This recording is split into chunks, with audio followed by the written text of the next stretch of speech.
nde yamira hoore an yamira on kulol Allah ɓaawo nde juuluɗen e nelaaɗo meɗen Muhammad sallallahu alayhi wa alihi wa sahbihi wa sallam koye ɓeygure makko nen e wondiɓɓe makko ɓe o wallidirno tanga tatti tanga ka qur'ana wi min ba'di ma kada yaziqu qulubu fariqin minhum tanga tattuno ɓitti tawi hay gonɗimɓe ɓe e hoore mum jaɓuɓe nelaaɗo ɓen sallallahu alayhi wa sallam nga ka qur'ana wi min ba'di ma kada yaziqu qulubu fariqin minhum tanga tattuno ɓitti tawi hay gonɗimɓe ɓe e hoore mum jaɓuɓe nelaaɗo ɓen sallallahu alayhi wa sallam ɓe Allah seeditani peewal e kulol Allah kañe laɓɓinangol Allah dewal tawi ɗen e hoore muɗum qur'ana wi'i hakke maako ko sattuno ko wuri ko heferaaɓe ɓe sattinannooɓe dewɗo on tawi hani ɗofte yoga e maɓɓe bokkiti oña ko si ari haa ɓe wi'i nelaaɗo on a wiwno men Allah wallay a nodduno men wiiɗaa men min nootol islam o foduɗaa men Allah wallay a yettino men ɗum awa noon ko honde tuma noon ɗum ko honde tuma mata nasrullah ko honde tuma ko winoɗa men kono noon ko honde tuma kabu takkata ɓura ɗo qur'ana wi massatuhum lba'sa'u waddarra'u wa zulzilu hatta qala arrasul walladina ma'ahu mata nasrullah ko honde tum rasulu e hoore mum nela sallah sallam ɓe wondiɓe makko gonɗinɓe ɓen kamɓe tigi ɓe wi Allah ko honde tumano wallatami mata nasrullah ala inna nasrallahi qarib ala wakkane hakkil ala ko haqiqa no haldaranono contrat o firtaki ballal Allah ngal ngal ɓatti on ɓattagol tippagol on aya ɗon e fatu makka o ko fanɗi wo duuɓi 5 wonno hakkude muɗum ko wiya ɓattike kon tayle wulu ɗum ñande wo dikka hakki wulugonga ala inna nasrallahi qarib ko ɗum waɗi hiɗen juula e rasulullah sallam e ɓeygure makko nen e ɓe haalden fimum ɗo ɓeɓɓe qur'ana haali fimum wondema ɓen kadi hino ɗon Allah subhanahu wa ta'ala o andini nelaɗo wondema imo formi ɓiɓɓe worɓe wonɓe takko makko wata o hulu ɓen kadi no ɗon musidɓe julɓe tedduɓe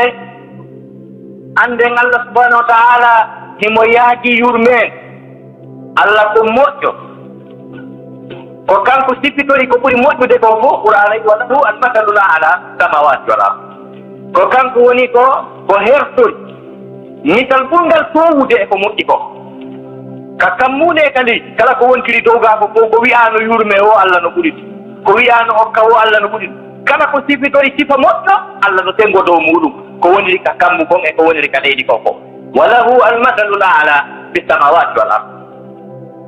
Allah ko yaajuɗo yurmen no jeeya e nde yurmede mawde nde kanko Allah subhanahu wa ta'ala o waɗani enen ɓeeɗo jeyaaɓe enen ɓeeɗo ɓiɓɓe adama no jeeya e muɗum ko ɓuri mawnude e mum ko o jati fonti o tuubugol tuubo buye o si tawno hara Allah subhanahu wa ta'ala o tawnorano e yurmede makko nden tuubugol harayno ɓiɓɓe adama ɓen ɓe halkotono hay goto hewtoytano ka makko sina ko naato o yiide hay e goto ɓe o tagi ɓe fof woni annabaɓe woni ulul asmi en woni waliyaɓe woni yimɓe moƴƴuɓe kala ibnu adama no siforno si Allah tawnano ka diina ka yurmede makko ko wiyete tuubugol ko rutto wallahi hay goto hewtoytano ka Allah sina jahannama o tuubi ko ɗum jaka tuubugol ngol ɗum no jeeya e yurmede makko mawde ko ɗum goyi yewtugol makko fi tuubugol ko yurmede nden taw o falli e hoore makko taw so wi noon fi tuubugol aya 54 ka suratul an'am Allah daali kataba rabbukum ala nafsihi arrahma daare ko ɗum o fuɗɗori kataba rabbukum ala nafsihi arrahma kanko ala yamirowo Allah subhanahu wa ta'ala o ala wi o mi farlima mi yamirima o ala o ko joni noon ko kanko farlitoto kataba rabbukum jooma moɗon farli ala nafsihi e hoore makko arrahma yurmede en bakol ngol labangol waɗi ɗon honno en mba yewtere moƴƴude no wawi ko Abdullah ibn Abbas wi ko o wi o yiyaani e ko Allah daali ko fof konngol newingol tottugol welugol haa ko Allah subhanahu wa ta'ala daali ko wondema fazkuruni azkurkum washkuruni wala takfurun yewte fiyam mi yewtay fi mum andi telam mi andi tayo wiyelam mi jarama taw dullana ibnu abbas o wi kanko yiyaani ko Allah taali ko weli wondi ene wende ha hewjo embale o aya ɗo min kadi no wondi ene wende himo foti ka jooma maɗa farli e hoore makko yurme ko kataba rabbukum ala nafsihi arrahma jooma mo on farli e dow makko yurmen honɗum annahu man amila minkum su'an wondema kala e moɗon gonnuɗo bone bi jahalatin e hoore makkere summa taba min ba'dihi hooti o tuubi ɓawonde o bonnude fa annahu ghafurur rahim wondema ko acco hey konngol laɓangol hey konngol wondugol e yurmen ko ɗum waɗi hiɗen haani en fuu meɗen enen ɓiɓɓe adama ɓen yettirgol on nema ɗo andite si tawno kala gooto kala emen ko bonnuno sa bonni windama a bonni a ñawoyte bonnuɗo ñande dargal kono gerrata ɗum tawa laawol goo aɗa no bonnere nden iwrano nde accire ɗum hurɓinotono ka hurɓinotono si tawno kala ko bonnuɗa windete a bonni alaa hay hunde no gerta hannde kadi si wona a bonni kala no wawɗa a ñawoyte bonnere nden no bonnirɗa noon tigi tigi harayno no hurɓinoyno ka kono Allah subahana taala waɗi ko français wiyata ko une seconde chance bi mana chance timmo porte de sortie laawol yastirkon timmol ɓay ko o yaajiɗo yurmede ko ɗum no woni tuubugol ngol ruttito faade Allah subahanahu wa taala haray ko ɗum woni statut neɗɗanke ibnu adama e sengo tuubugol gogo on taw haalatake fi tuubugol sina tuma bonnere waɗi ko si bonnere waɗi si haale fi tuubugol e wawata yewtude fi tuububuye ɗon ke yewtude fi bakkat joni noon ko honɗum woni tati ibnu adama o e telemma sengo bonnugol waɗugol bakkat to ɓiɗɗo adama o ɓiɗɗo adama o yettugol makko ngol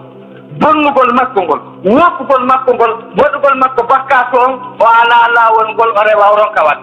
ɗum ko o taggidaɗo e muɗum woppugol ngol ala ɓiɗɗo adama hay e goto mo Allah tagi mo wofaani ala ɓiɗɗo adama hay goto mo Allah tagi mo wofata on ala ko noon tagaɗo woni ko mahira loofal ngal ko noon waɗira e makko ko sabu nde tawno kala ɓiɗɗo adama bonnayi kala noone no o sifori Allah noddi jaɓuɓe ɓe hewɓe ramɓurɗo towde o gonɗinɓe ɓen tigi so o windi ka limaɗo so o foti naatugol aljanna ko ɓen o noddi o inni tuuɓe sina ɗum mi nangay on joni Allah gaali wa tuubu ila llahi ayuha almu'minun Allah ɗum woɓɓe ɓen tam woɓɓe jogande martaba ko ɓen tuuɓe sina ɗum mi nangay on joni jaka ɓen e hoore mum hewtugol maɓɓe o martaba towugol e gonɗinal e peewal jaka heɓe waɗa bakkat mo gasano wawi wonde Allah subahana taala wiwtun tuuɓe ɗon fi o na wiwtun dey on garɗe faya o lannitori ko wa tuubu ila llahi tuuɓe ruttoɗon ka Allah si Allah wi'ano jami'an ayyuha almu'minuna yoga e gonɗinɓe ɗo wona seydna aboubacry en hewtuɓe ran towɗo ɓenne no kamɓe naate concerne ɓe tawaka kono Allah wi jami'an ɗum tuuɓoɗo tuuɓe ruttoɗon faade Allah tuubugol mo ruttito faade Allah ko fiyon gaɗo kadi na fi ɓeydagol bara la'allakum tuflihuna so tuubali on nangete joni ko waɗi ɗon e nder mum donc ɓiɗɗo adama o ala laawol ngol o ratirta bakka ko waɗi noon ko adama yankoɓe aranɓe ɓen taw ko ɓen adi taw yeddude Allah subahana taala tawi koɓe yeddi Allah ɓon si tawno hara awano ka e maɓɓe yeddugol wallahi ɓe yeddata sabu koko niri ko naadaɓe aljanna ɓen meɗen adama nene hawa o naada aljanna wiya yo ɓe ñaamu ɓe yamiraka julde ɓe sali ɓe yamiraka ittugol zakka ɓe ron nden ñande ɓe yamiraka julde ɓe yamiraka zakka ɓe ɓuttere man ko hunde wotere pet ɓe haɗa hunde wotere tawi ndende ɓe haɗa kadi sifa mum milliard ji no nder wa qulna ya adamu uskun anta wa zawjuka aljanna fa kula minha ragadan haythu shi'tuma wala taqraba hadihi shajarata fa takuna min adh-dhalimin qur'ana wi mi wi ko ayɗo adam ange ɓeygu maɗa hoɗe ka aljanna nane qur'an nanon arabu kadi wa qulna ya adamu uskun anta wa zawjuka aljannata ko mafulu bihi naatuɗo quoi par ce que mafuluji ɗi noodi mafulu bihi mafulu lahu mafulu li ajalihi kono ɗo ko mafulu bihi ta kadi ko heewɗo def wa qulna ya adamu uskun anta wa zawjuka aljanna hoɗe aljanna o si Allah wino hoɗe ka nder aljanna sikketeno ko sengo sengo tawaka ɓur ko fuu fa kula minha ragadan haythu shi'tuma ñaame toon no faandira ɗo woka faaɗa ɗo wo ولا تقربا هذه الشجرة ويد اسم الإشارة أنكم ناري آية أو ستونا أن يولو ناتك الجنة يامون كما كفالهم وتهم بطو دي لكدا ما تهم بطو لكال ونبي أنذار فهنغل ونبي يتاكل ولا تقربا هذه الشجرة تهم بطو لكال فتكون من الظالمين وناتي أن الجنة جوكي لكم فانجو ولو 100 مليار لكال نيامي تنغل بيتا تبنيام قوتال فت إلى 100 مليار لكال sido falano be dara ino tengo kangal leggal woni don ha de admiral to hatta kala ko be fala ko be hebira ide yakeng kono bay ko awa dum e mabbe yaasi be memi ngal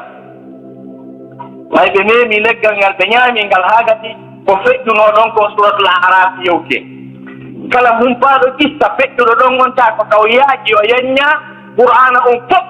ko heewi kon e der timoje jande den kissa on no detto kono ka kissa o yenya ha o yaltoy don ka suratul araf اللذان فلما ذاق الشجرة بدت لهما سوآتهما وطفقا يختفان عليهما من ورق الجنة وناداهما ربهما ألم أنهكما عن تلكما الجنة عن تلكما الشجرة وأقول لكما إن الشيطان لكما عدو مبين جبنومن ولكن قدوم بمثينغل بدت لهما سوآتهما تنتين بمعنى أورا جماع بني فين تنتين دوكي علماء إن بهالني en fiidin tonci jilde kala tafsir mo fala do benni tonci din ko noni didi ko tonci di Allah tagi wadi e nder an aljanna special fi mabbe beru mesir mabbe don ala ko be beydata ala ko be duytata be watto sunno be falira wobbe wi na tonci fes ko annora direct Allah subhanahu wa ta'ala pontata e mabbe wonta doloke mabbe ko dum memugol mabbe daggal ngal annora o yehi awraji mabbe ni feñi be andi be yeddiki tan joma mabbe noddi be kidawi mi hada non e ngal leggal miyeti o wonnama seytane ko gañomo en andi jaka ɓen ɗon adama yankoɓe aranɓe ko kamɓe adi waɗugol bakka ɗum ko en andu ɗum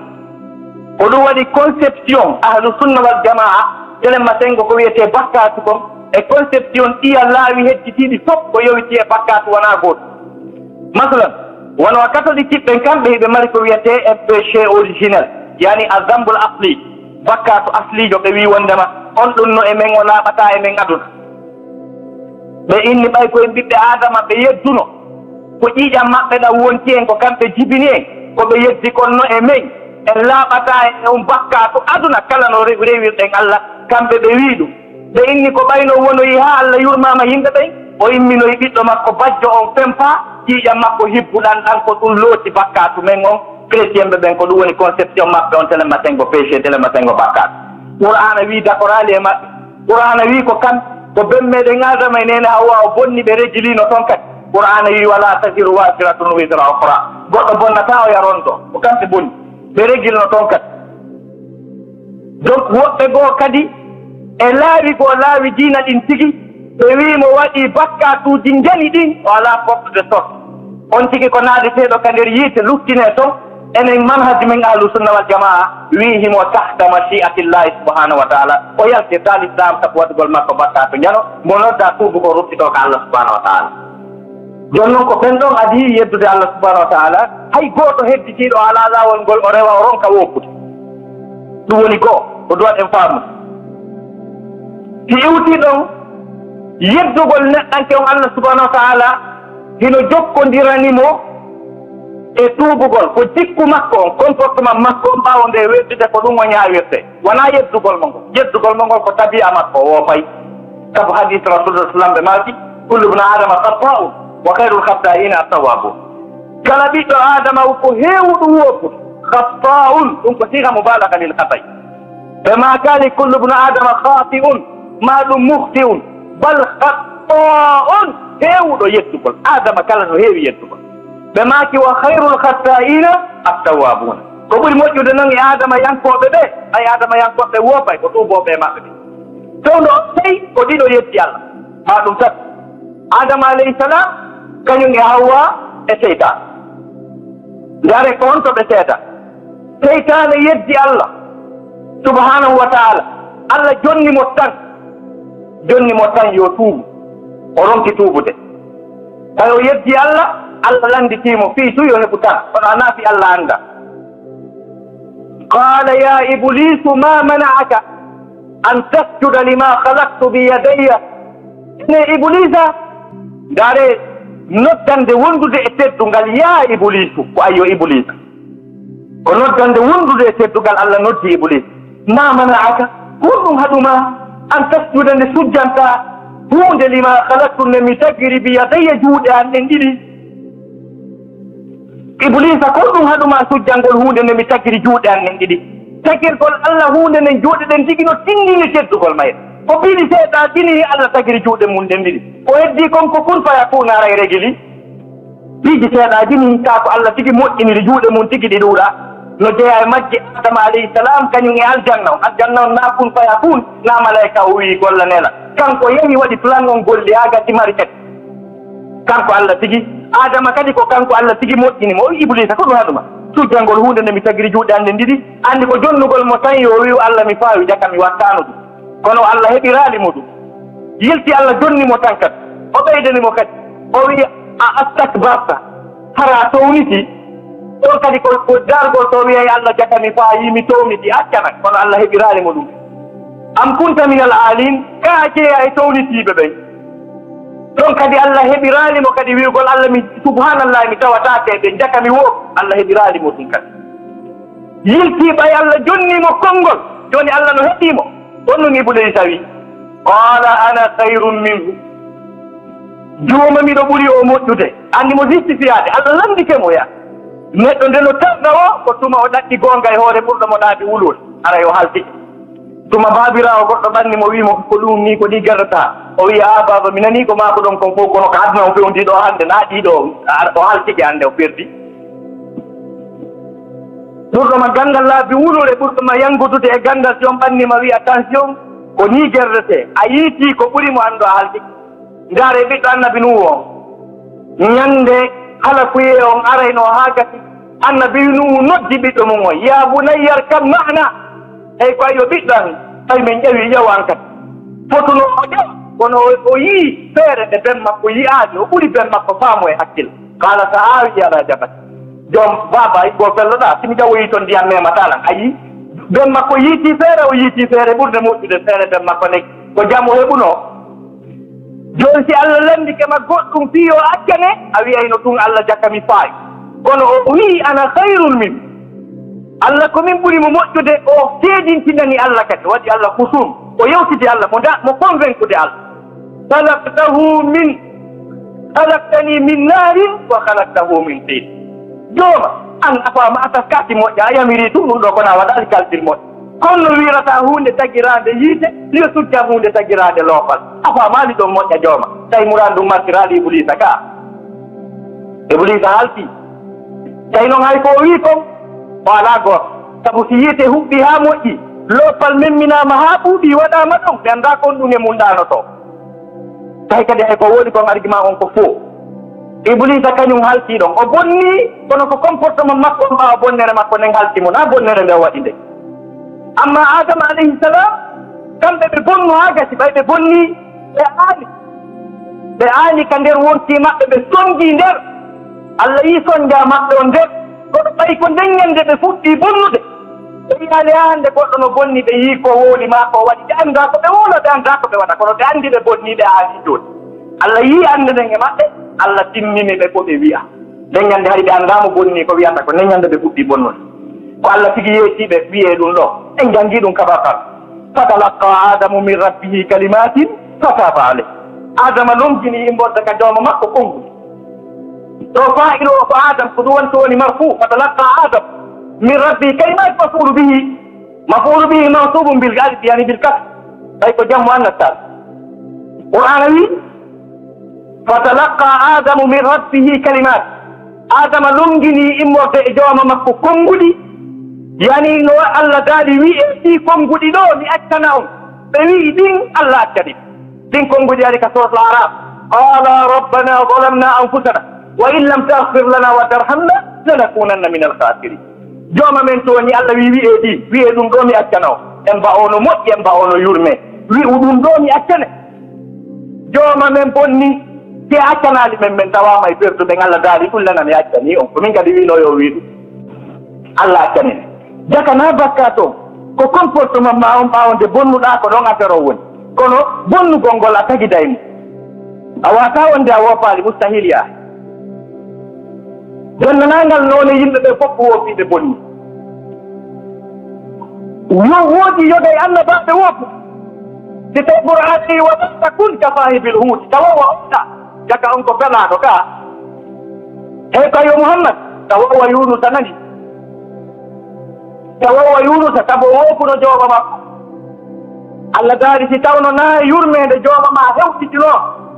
arayno o perdino e yurmede jooɓa makko nen ɗon ko accangol mo tuububuya ko kanko wolani hoore makko ko kanko tigi Allah daari wa dhannuna id dhahaba mughadiban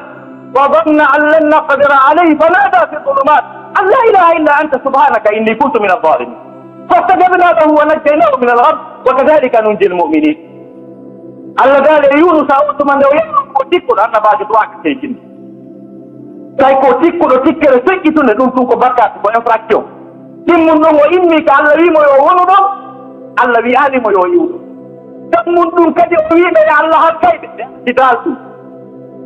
on annabi Yunus tan noddu yimɓe makko ɓen ɓe sali no noddi tan on ɓe salorono on tan o wi Allah halkayon tawi ɓe halti daldi ɗon ko probléme yiltoy kadi o wi mi diruɗo taw halkide en ɓe haldi daldi ɗon kadi ko probléme yilti kadi o fiɗi nder gaɓay ko annabi Allah tampintama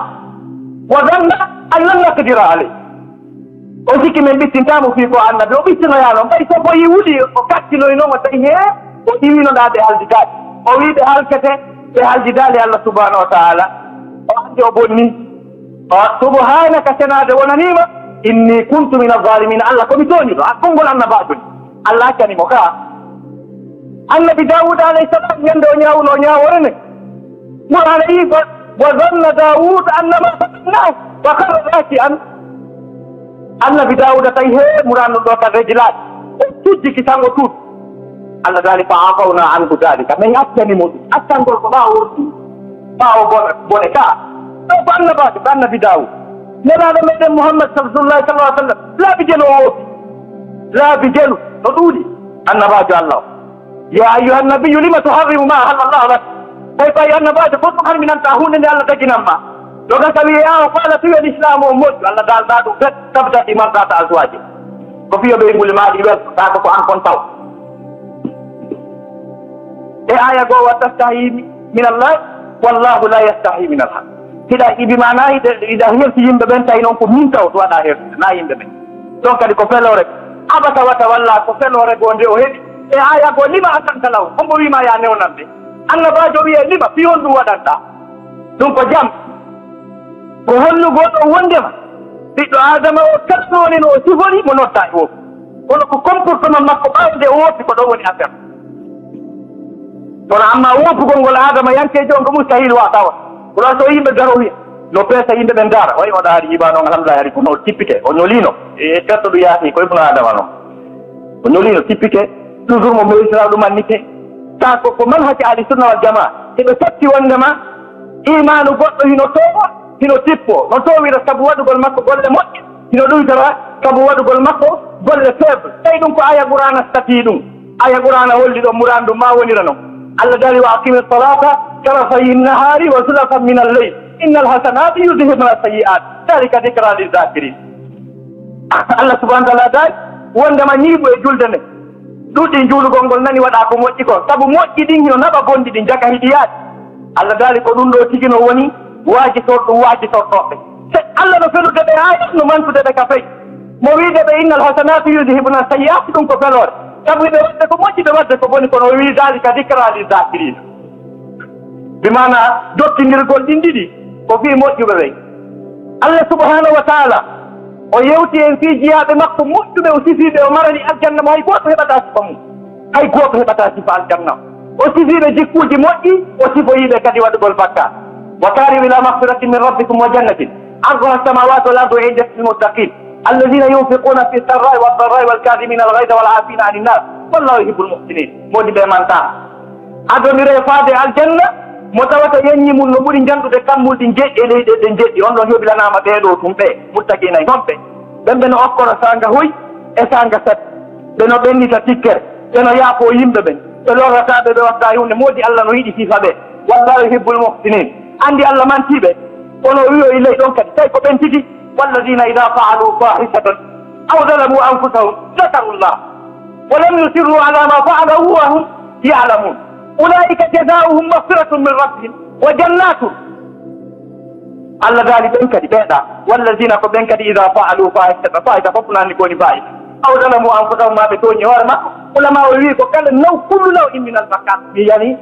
min al dunub faanda ɗon aw zalamu anfusahum woni sirku woni kala ko woni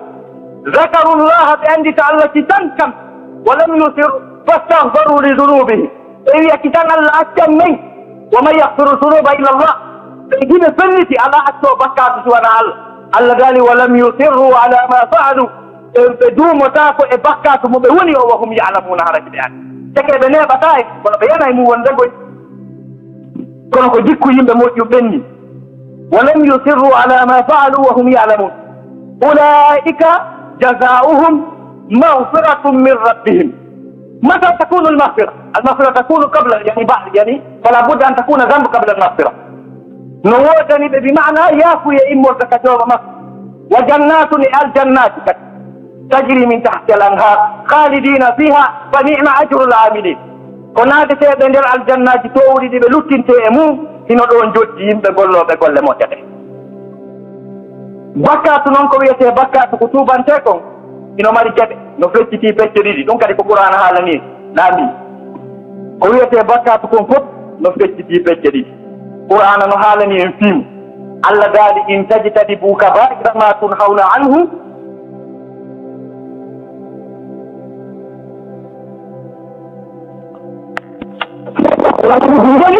si wona fofotol ko illa lamawa si wona bakkatu sottoto koyɗo yimɓe nder makkoy kono Allah mantiɓe wiyo attani donc ɗum ɗo physique goɗɗen fan haaju meɗen enen yimɓe ahlu sunna wal jamaa o fi on ɗum wacciɗen précisa ko koye manhaju men on o nanga e hay gooto on nanay woɓɓe goo ko wiyata on nanay woɓɓe goo ko wiyata e telen matengo bakkat luttina yimɓe ɓen ka yiite wiya ala laawol tuubugol hannde kadi Allah accantama sifa ɗum ino toon kono kam men manhaju ahli sunna wal jamaa wondema ibnu adama o ala laawol ngol o woofirta nde o raccirta woofugol Allah subahana wa taala kono ko comportement makko ɓaawo nde woofi ko ɗum o ñaawi kette ɗum ɗo feere ala feccere feere ala ko noon subhanahu wa taala ɓanginiri ɗum o addiri ɗum ɗo wano ɗum yewtira on ka deftere Allah kañe ka sunna nelaaɗo Muhammad rasulullahi sallllahu alayhi wa alihi wa sahbihi wa sallam bakkatu noon ko wiyete bakkatu ko ɗum hino mari probléme neɗɗanke yo ebitu bakkatu yo eto hara woofaali Allah so woppi Allah yo tuubu hara o neɓinaat sabu si bakkato on ɗuuɗi no mari conséquence no mari probléme ji molnaat ɗuuɗugol bakkato e neɗɗanke no yorinamo ɓerde ɓe korna o tedda ni tawa tawadde ko moƴƴi aduna tawa tawadde ko moƴƴi sabu ɗuuɗugol bakkato o hannde kadi tawa juulugol amugol haa weeta cowto haa weeta no welnanimo fiyeedi juulugol daɓe mbi ittugol 3 millions hokka yimo o ɗum no welani mo fii ɓuri ƴettugol 100 000 francs hokka neɗɗo l'islam ko watta ɗum ko sabu bakkato Allah dal certoɗen ɓe watta ko moƴƴi hannde kadi neɓe a wino men ɓe mbiyamɗa men ɗe sokkite wa qalu qulubuna gulf Allah daali wallanahumullahu bi kufrihim ɓerɗe makko sotti ɓerɗe ɗen ko Allah woɗɗintini ɓe yurmede Allah reta ko hewgol maɓɓe yettugol ɓe kufrihim tan bakkatuji maɓɓe bakkat si ɗuuɗi waɗete neɗɗo wi teddundinji wata dewal wata immagol jemma juuɗa wata teppugol yaaka woɗɗi waɗa dewal wa kala ko moƴƴi bakkat on teddinaymo amma si tawi neɗɗanke on ala bakkatuma o tuubaniɗi o hayfay dewal ngal welanamo fii diina kan newanomo taw ala probléme bakkat si ɗuuɗi waɗete neɗɗo wi teddundinji wata dewal wata immagol jemma juuɗa wata teppugol yaaka woɗɗi waɗa dewal wa kala ko moƴƴi bakkat on teddinaymo amma si tawi neɗɗanke on ala bakkatuma o tuubaniɗi o hayfay dewal ngal welanamo fii diina kan newanomo taw ala probléme donc ɗum ɗon ko probléme bakkatu ko timmuɗum waɗugol bakkatu noɗɗay e yettugol Allah si tawi a waɗi bakkatu a tuubali a heɓay facilité mostagol yedda Allah subahana taala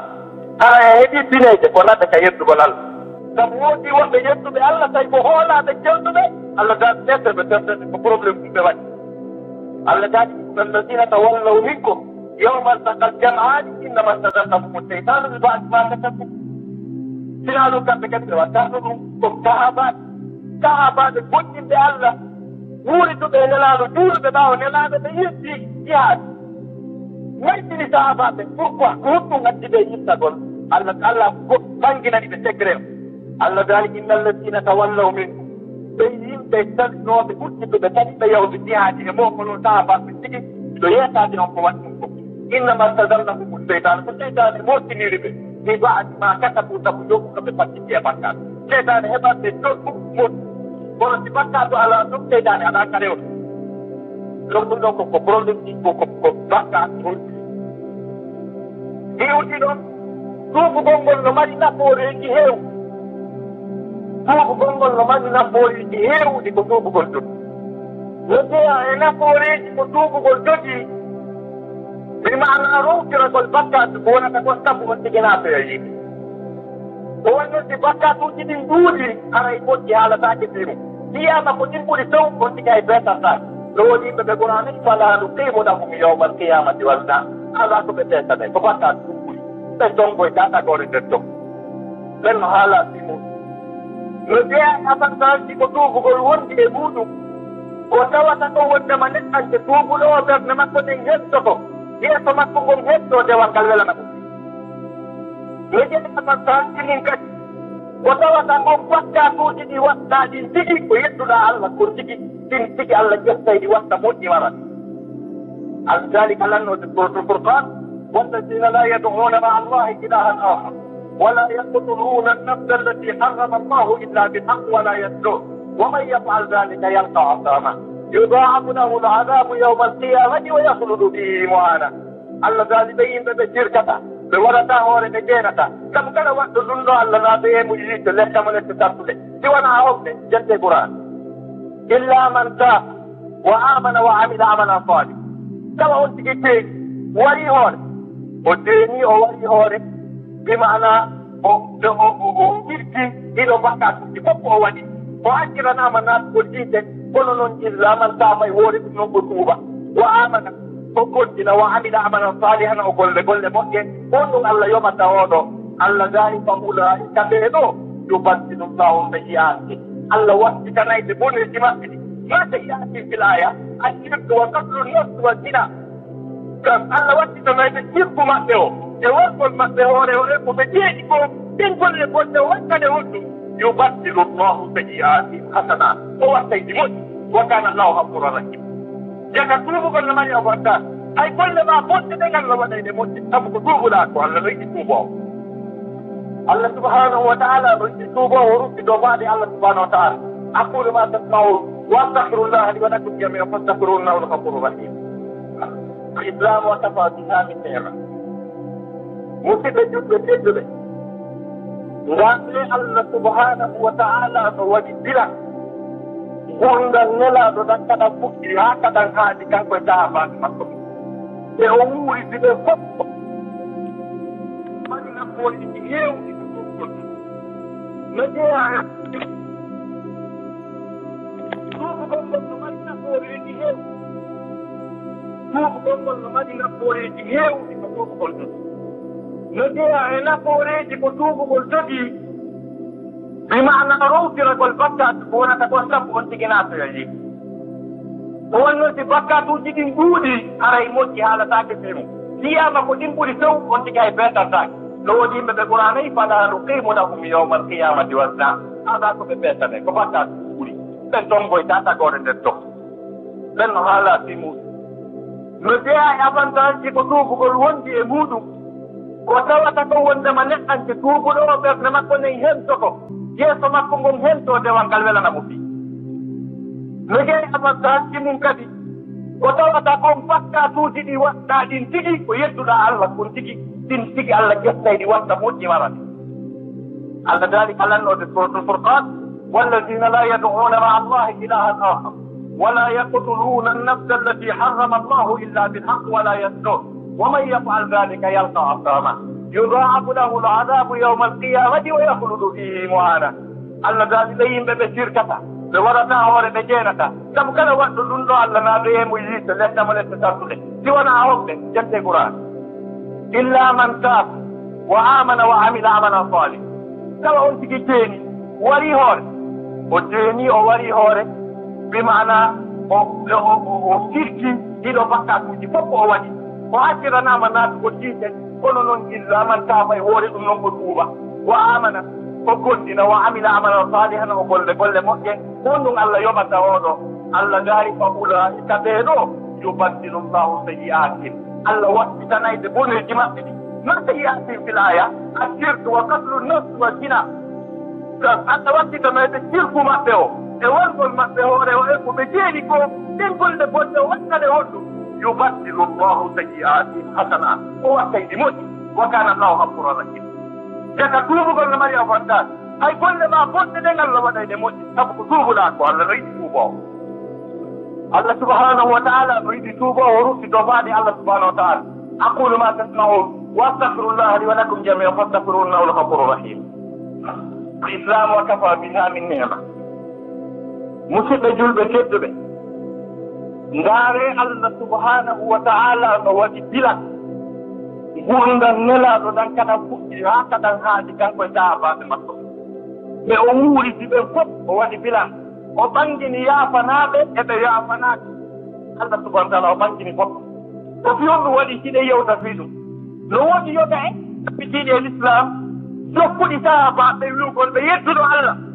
ɓe murtuɗo ɓaawo nelaaɗo ɓe naatoya yiite ko jeeɗiɗo ɓettu wonno moƴƴuɓe jooni o ɓuraana sendindira en e ɓen e hoore jam on ɗum alqur'ana yewti fii sahabaɓe on ɗum alqur'ana yewti fii nelaaɗo e sahabaɓe mum ɓen telen ma wakkatuji maɓɓe ɗin e ko tuubani ɓe kon bilan général allah waɗi ka suratu taw o mooɓindiri fof taw kala ko gondinno uytude ɓaawo nelaaɗo sahaba sappo fof o accaniɓe o naatiɓe aljanna taw السابقون الأولون من المهاجرين والأنصار والذين اتبعوهم بإحسان رضي الله عنهم ورضوا عنه وأعد لهم جنات تجري تحتها الأنهار الله سبحانه وتعالى ذلك بين أرد أجيب جابوا جدون كونتي هاكا hakkunde wonnoɓe makka tonda jogi ɗon ali madina e jertiɓe ɓe ɓen e gonɗinɓe ɓawo ɓen ɗon ɓen kadi wattaɓina lahum bil ihsani radiallahu anhum allah welama an fof mumarnamo sorta e ɓen joni allah wi addi fof joni noon fi waɗa wi kamɓen min turgu par ɗoyi kala wiɗo wondema sahabaɓe woodi sahabaɓe yettuɓe wokuɓe allah wi ko goonga kono ɓe tuubuno noon taw jaɓan hay goto taw wondema ɓe yeddani ko ɗon ɓe nanga taw sabu kamɓe ɓe mari yimɓe ɓe yeddata ɓe mari masumina yo adi ɓen ɓe woppata ɓen on no mari ɓen on no mari ɓe woppata few amma noon enen ka manhaji men enen ahlu sunna wal jamaa hiɗen jaɓi wondema sahabaɓe woduno e maɓɓe woppuɓe yettuɓe ko wonmo wiya si ari feere yo fiye ko feefeero kaa ko julɗo kombo wiya si jeeni yo fiye na julɗo yaka hiɗen jaɓi wondema sahabaɓen woodi e maɓɓe woppuɓe yettuɓe allah subhanahu wa taala joni noon allah addi noon pilan ɗum fof ɓaadi adi kongo yo addi taw o yewtoy fii woɓɓe e maɓɓe ɓe o addat o sippi noone no ɓe gerduɗono allah daari wa akharuna atarafu bi dunubihim khalatu amalan salihan wa akhara sayyi'a asa allahu an yafu an allah ghafurur rahim allah daari woɓɓe e maɓɓe sahabaɓe ɓe gonɗiɓe jokkuɓe nelaɗo ɓe ɓe kiirisino ɓe rekonisino bakkatuji maɓɓe mo rekonisi bakkatu mu wii bonni allah accanat allah accantama allah daari tarafu bi dunubihim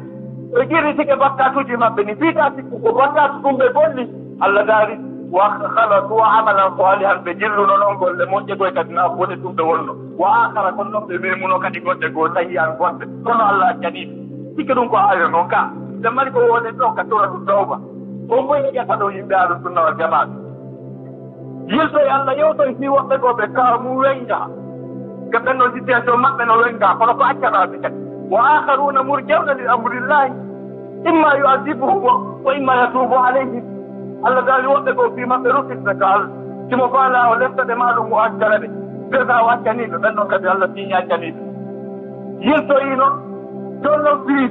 fi woɓɓe goo no toon tawi fiɓen no haali allah si accigoy kono koɓe waɗi kon no hurɗini yiltagol jihadu nelaɗo waɗani ɓe embargo 45 jours fanna e joyi wata goto hiwroɓe ta goto yaaka maɓɓe moɓe hiwri wonta hiwri kaabo arayno wiya rasulu assalamu aleyka ya rasulallah nelaɗo huddaga sondi to wa aleykum salam nden ñande o yalti o wuli o lam yarudda alayhi assalam rasulullahi sallah sallam kada halattu o hande nelaɗo yotti hiwri sakina mbimo assalamu o wiya allah tay nelaɗo huttu to wondu si o nawni o hori sabu embargo nelaɗo e hoore makko o hori conti makko ɗi fof yolbani ɗi makko hawni yimɓe makko ɓe fof mo o ɓiɓeani ɓe gonɗina seyni mi yettinoma a joggi o nahinoma han o heddamma o ko may ko joni noon minen mbayi o hay tima men hayta tawama koye ñenɗan goon kaafu uggini ko juuti ɓanti o wi jarrabuyeɗi mo illeyeto am bandiji allah jarriɓe kala mi yahaali jihaadi mo jarri bawɓe ranɗin min kadi mi sali mi woni ɓe tuggina allah ɗo ɓuraninmi ko tan ko ɗoɗon mi kongono yirtoyi ɓen ɗon allah tawi ɓen ɗo ma aya spécial arabi maɓɓe tawi koɓe tan allah dawi wa ala thalathati alladina ullifu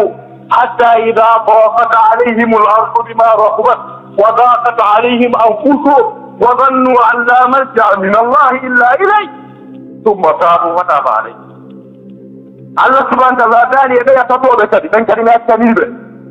on andi wawon ko at fakat taba allahu ala hunde kaari en o wi kadi wa ala alladina nanoɓe qur'ana ɓen fakat taba allahu ala hunde kaari en o wi kadi wa ala alladina nanoɓe qur'ana ɓen faamiɗen noon kadi allah accaniɓe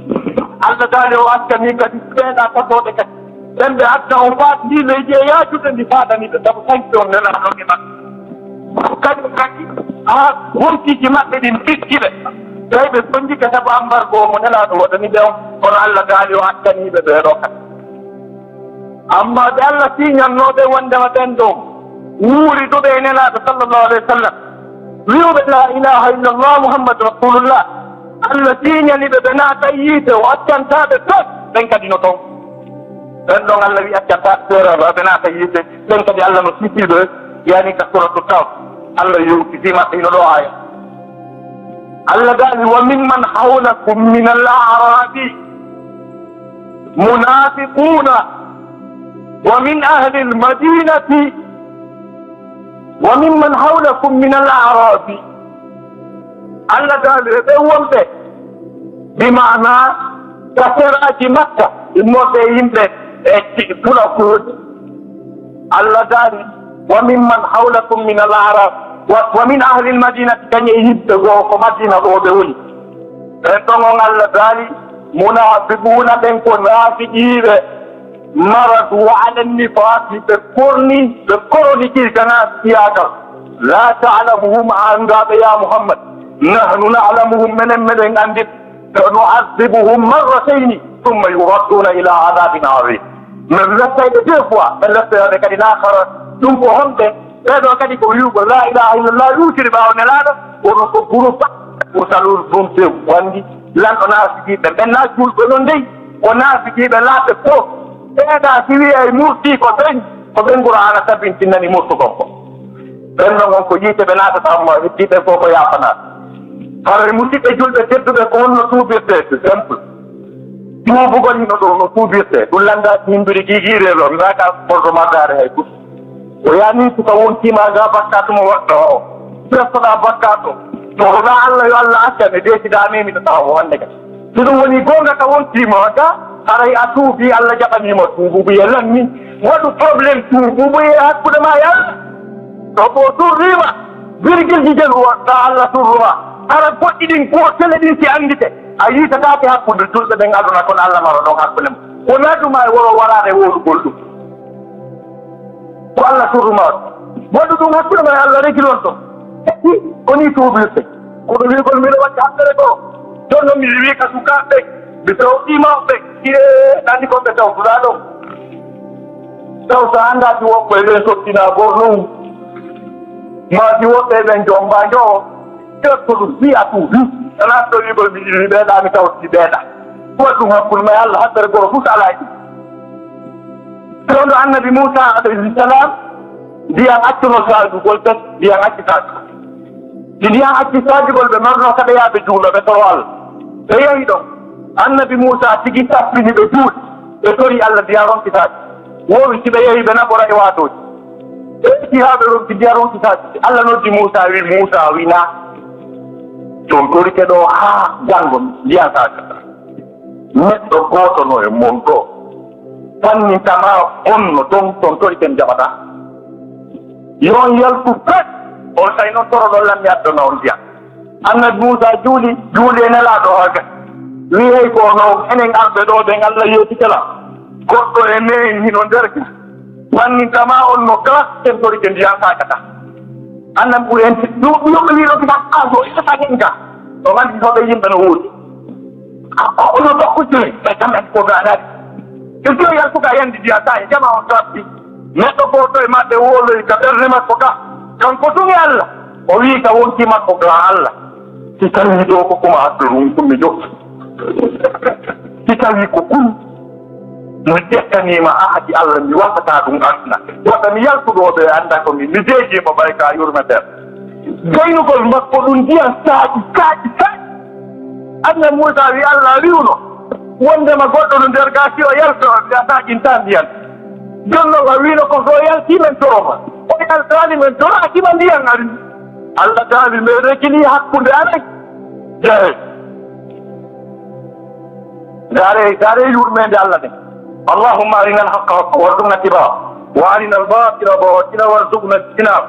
اللهم أعز الإسلام والمسلمين وأذل الشرك والمشركين وانصر من الإسلام والمسلمين قوموا إلى صلاتكم يرحمكم الله. Ikaripun, itu gande. Esamalu mempo pondoro. Anung yo kay jomira be gande wina no armi.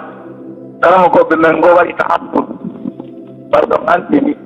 kala ko wala ta kadina ta wi no be kima no kana bantari. Ajoɗa gol ɗum on ta hunduko mum ha ɓaaro wiya hunde kadi ko bidata dalil usalato ka dalil on fof ko wilgol nelaɗo waɗaani anayi ɓe wuuri duɗen ɓen hannde ɓe fof maɓɓe ɓe fottani wondema cigarette no harmugol cigarette ngol e harmugol ɓeere nden e harmugol jeeno ngon ɗam wo pottindir ɗum ko hunde wotere dalilji ɓe addi e mun ɗin ko dalilji ayji alquran nasso arali ka qur'ana wiɗi cigarette ɗum ala ton naka hadis naka qur'an kono noon ayji alqur'ana ari tawten no ɓari ndi cigarette ha men hay ko addi taw nelaɗo on kon taw mission objectif ɗi ndeni ko addi nelaɗo on cigarette on no nder ton Allah ɗo ali allazina yattabi'una rasula النبي الأمية الذي يجدونه مكتوبا عندهم في التوراة والإنجيل يأمرهم بالمعروف وينهاهم عن المنكر ويحل لهم الطيبات ويحرم عليهم الخبائث ko addinelaaɗo sallallahu alaihi wasallam ko yamirgol en ko moƴƴi haɗugol en ko boni jaginalngol en tagliɗi harminana en foɓuɗi alhaba'i tankoro on no soɓi ko min alhaba'i no luɓinay hunnduko luɓinay coñci nawninay ɗoccinayi min piiji fof no nder ton on aya ɗon no nder ton fiyafre cigarette on bonnay jawdi fimowo par exemple 1000 francs par jour te o wuuri duuɓi 50 ngam nde o fiimay ɗi mbuuɗi simoɓama heɗi ɗuuɗi ɗi fof simoɓama tunnama haray jawdi tunnama harale ko ɗum waɗano harayno ko ɗum ɓurno moƴƴude ɓay ɗon ko mbuuɗi tun sumi amma ɗa juuɗe sumay dolodde sumay hunnduko sumay ɓernde nden sumay non mbuuɗɗin kadi tuma ɗi ruyta aya qur'ana wi wala tubaziru tabzira inna almubazirina kanu ihwana shayatin wa kana shaytanu rabbihi kafura kam fundugon sabu ko toɓɓen ko tiɓɓe seytane donc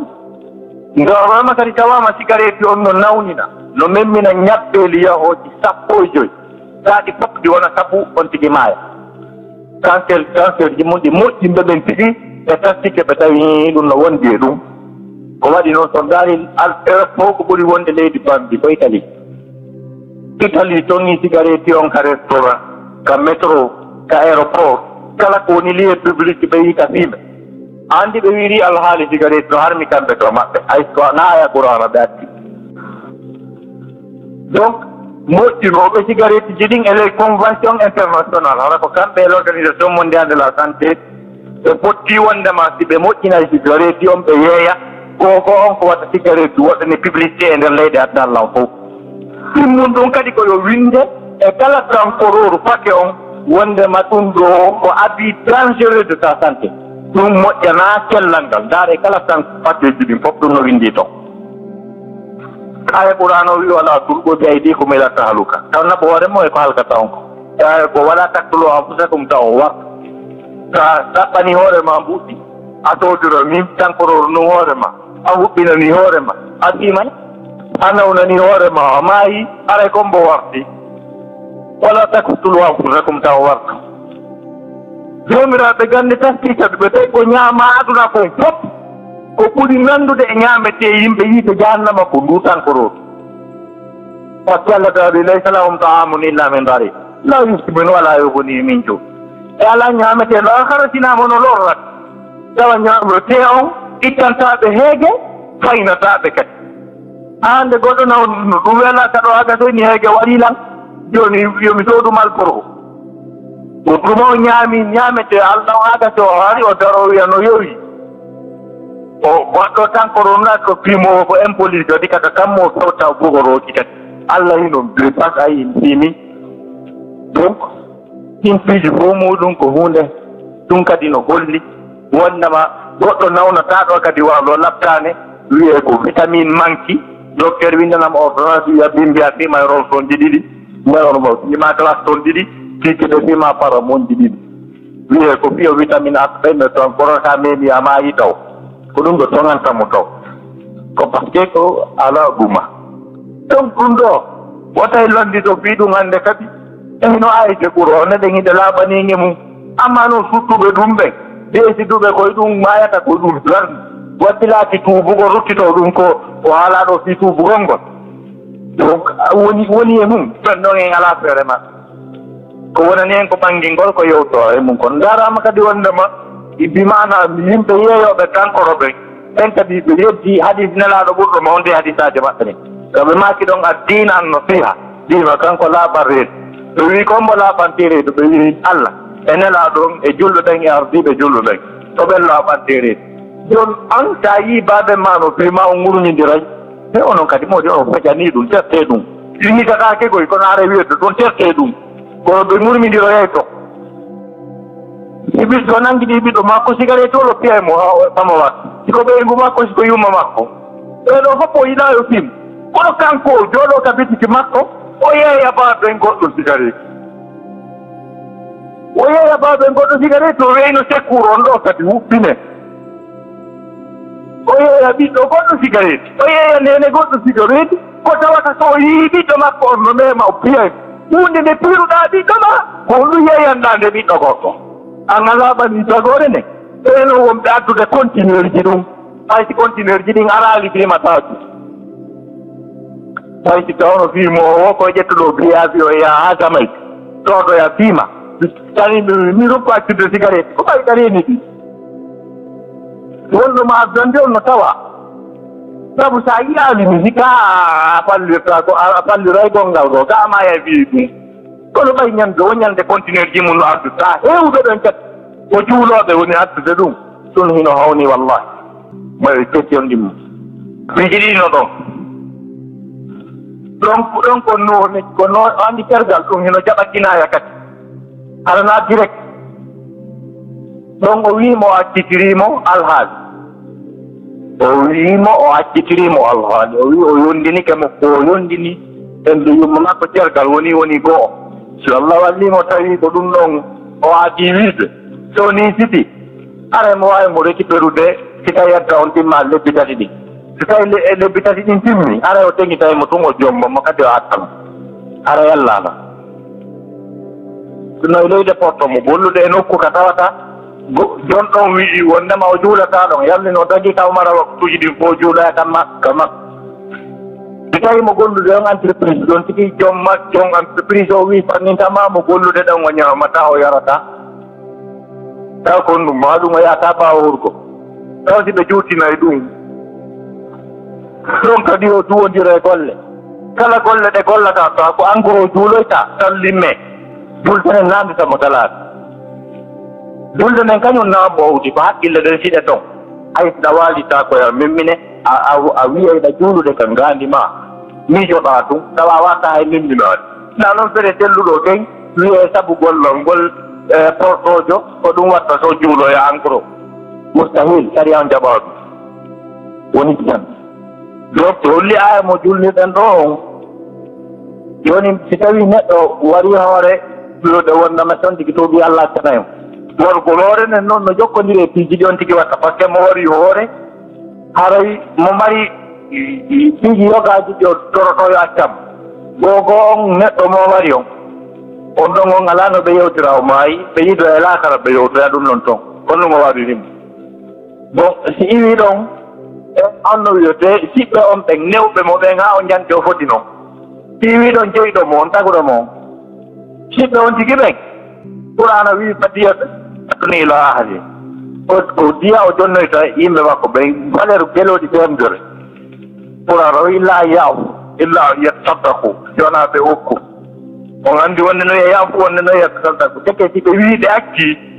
haray no waɗi was tawi ɓe ƴetti geloɗi temedere ɓe oftifi Allah haray ɓe henndike ɗi e mana kono ɓe dépensidi fi Allah ko ɗum sennidiri yaafo e yettattaku on makkum on faami ɗum ka mo kagura nder to yaafu no to yettattaku no toon ɗe o yaari ko goɗɗum ɓe henndo toon o ɓe wi ɓe acci Allah waɗanayɓe was tawi ɓe ndike geloɗi temedere ɓe oftifi Allah kamɓe ɓen no ara ɓe joyndi heddo noon Allah kala ngal o falliri o waray lebbi ɗiɗi jokkondirde ɗum a sikka si ko horata donc haray ko ɗum ɗon si ɗum ɗo waɗi haray inchallahu Allah tadimo o yalti e probléme si tawino hara ko tewiɗo passe waɗi ɗum ɗo contete question 5e question wonni ta on tigi tewi passe waɗi